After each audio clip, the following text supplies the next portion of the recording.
How's it going, everyone? It is Skullzi here with the latest and the greatest gaming news. Today I want to talk about what I consider to be a highly underappreciated franchise. These games already have a strong cult following, but with the recent official announcement trailer for STALKER 2, I figured now would be a great time to break down why I am hyped for this game and why I think you should be as well. And while STALKER isn't a Bethesda game, obviously, Fallout fans would have no doubt heard of or maybe even played the Metro series, and STALKER was basically Metro long before the Metro games even existed. Of course, the Metro books came out first, but I'm talking about the games here. In fact, some elements of the STALKER franchise even took direct inspiration from the Metro 2033 novel that released way back in 2002 in ancient times. However, despite all of this, STALKER is a great franchise that many have slept on over the years, as judging by recent polls, many have never played a single STALKER game,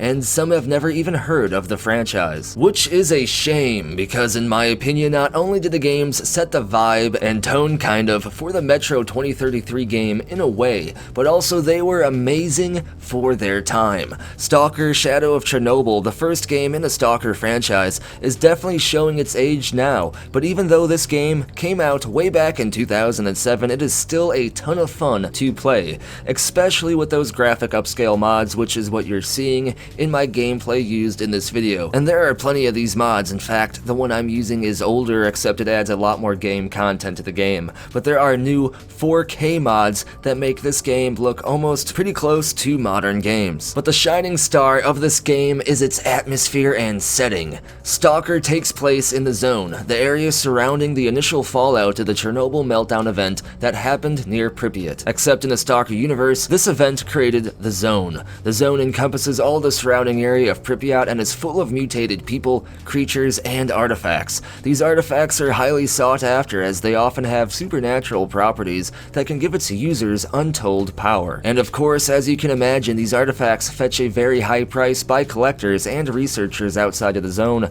So because of this, despite the fact that the military closed the Zone off and doesn't let anyone inside, artifact hunters known as stalkers sneak into the Zone to find these artifacts for themselves in order to seek fame and fortune, and sometimes just to maybe hide out from the authorities, which is why bandits end up in the Zone as well. It seems like no matter what the setting is, there's always bandits or marauders or something, but they actually fit pretty well in the STALKER universe. And of course, in the games, you play as a stalker. No, not a tier 3 Pokemon subscriber, but somebody who sneaks into the Zone to seek fame or fortune. STALKER is a limited open world game, and I say limited because you move from region to region instead of having the entire game world open to you from the start. Each region is a different open world map where you can do what you want and explore and stuff, similar to the Outer Worlds in a sense. And the main goal of the game is to do just that: explore, take on quests, manage your inventory, find food and shelter, hide out during blowout events, which are super cool, huge radioactive storms,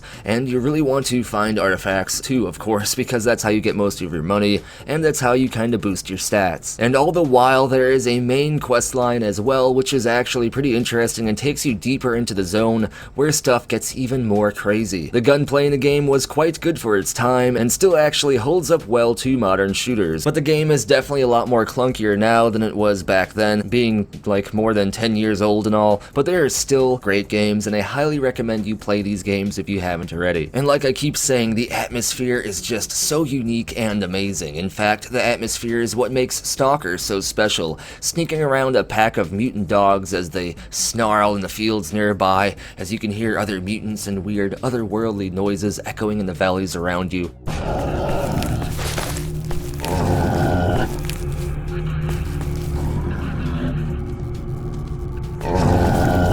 Trying to loot the ruins of a long-abandoned military base, and trying to remain as quiet as possible, because if those dogs heard you, you're definitely probably dead. They would tear you to shreds. Or maybe even you're planning out and then executing a well-timed ambush on a military outpost in order to get some high-quality, super rare military gear early on in your save. All of this sounds familiar to what you might do in a Fallout game, only STALKER isn't Fallout. Oh no. It's much darker, and scarier, and much more unforgiving. It's kind of like Fallout Dark Souls mode.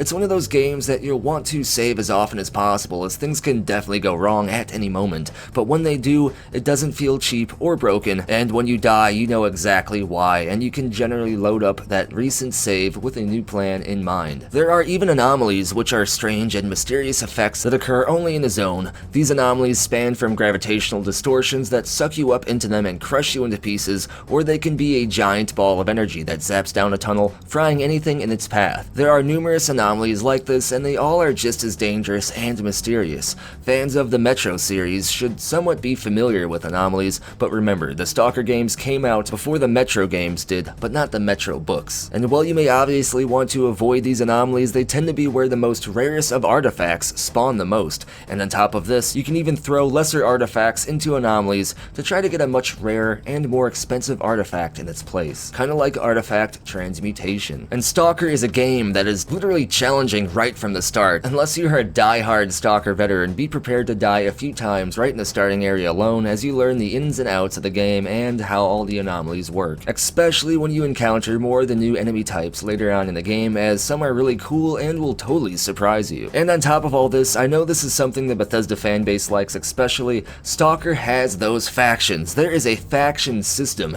and it works quite well. In fact, every NPC in the game is tracked on a list that you can bring up on your PDA.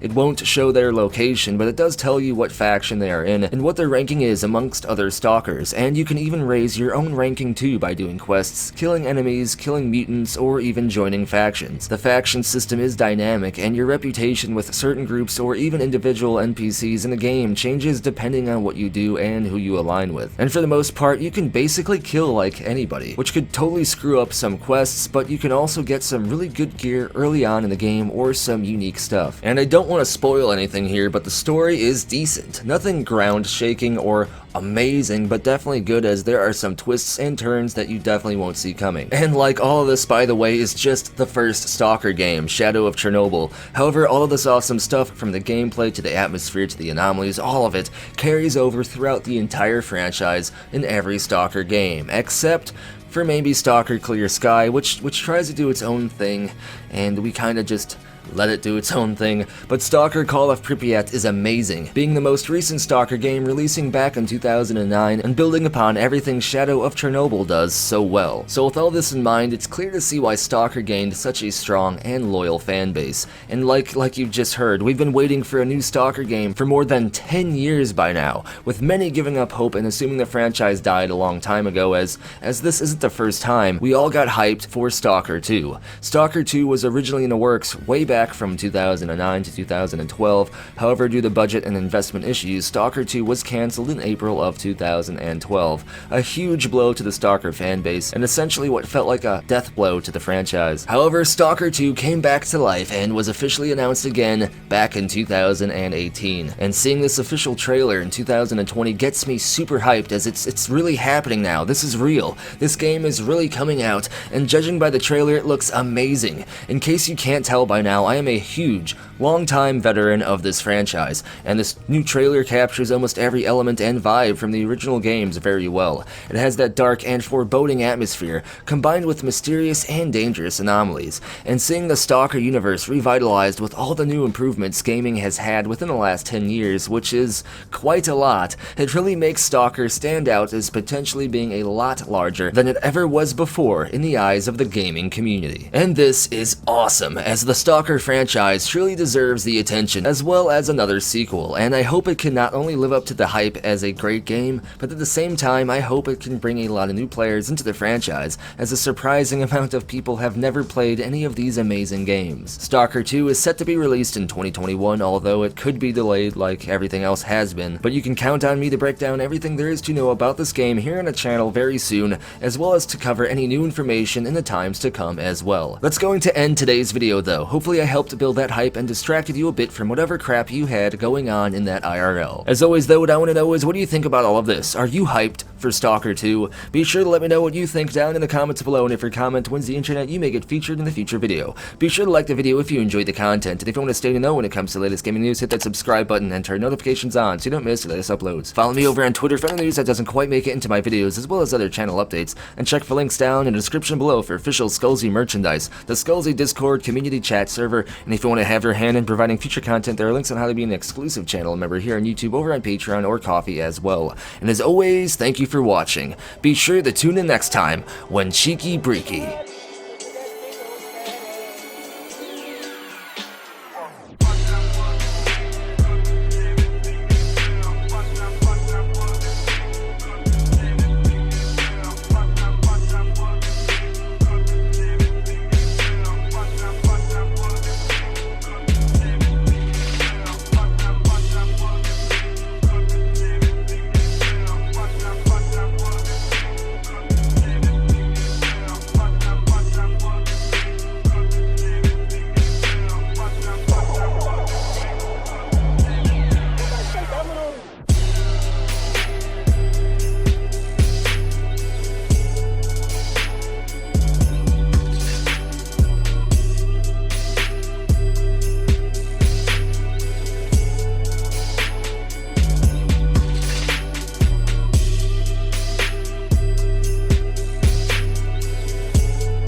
Hell. He ain't even tripping off them dominoes no more. Let's bring the car back. Well, it's always business.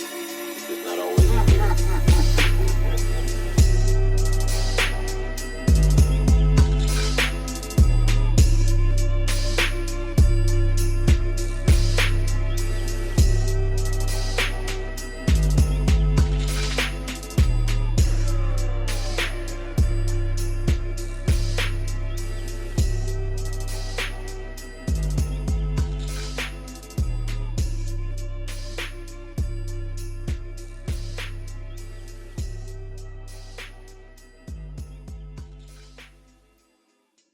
А ну, чики-брики в дамке!